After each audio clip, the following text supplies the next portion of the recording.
Assalomu alaykum, hurmatli kanalim podpischilari, sizlar bilan doktor Umarov. Navbatdagi natija bilan yana tanishtiraman. Odamlarga chunki faqat natija qiziqtiryapti. Natija.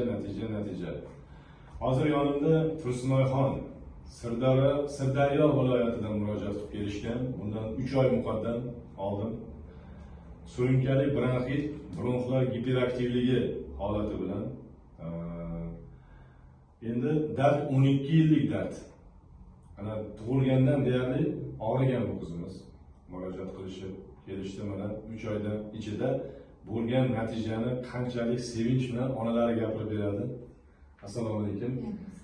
Onalar kameraga qarab gapiring, faqat baland gapirsangiz bo'ldi. Bizda soxta bo'lmasligi uchun bu kameramiz ham yo'q, mikrofonimiz ham yo'q. Aytaylik. Bizlar Xudoga shukr, mana 12 yildan beri davo topmay turdik.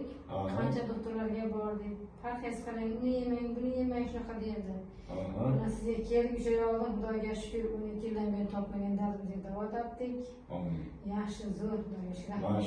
Maşallah. Tursunoy qizimiz. Rahmat doktor sizga. Toshkentlarga ham murojaat qilgansiz? Bo'lganda shunday narsalar. Doktorlarga bordik, o'zimizga bordik. Shu lichinalarni yana 10 kun yuritgan, yana 10-15 kun surunkali dori yutarib keladi. To'xtovsiz yutalardi. Sizlarga rahmat, eng avvalo mana videoga rozi bo'lganliklaring uchun. Endi bu yaxshilikka-da nimaga deydi? Surunkali shuncha yillardan beri dard bo'lib yurgan narsani shifosini topdingiz-ku. Endi shunga qarab turib, hozir mana xursandchilik bilan berilyapti.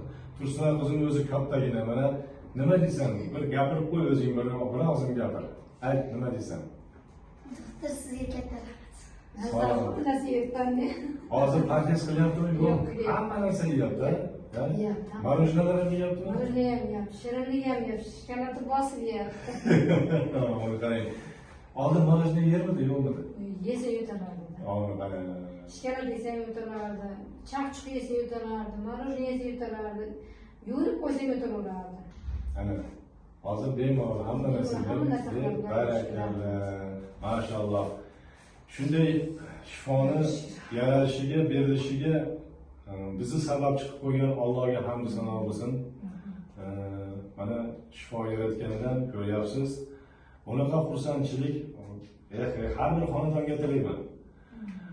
Keling, yordam beramiz. Mana telefon raqamlarini hozir aytishadi o'zlari.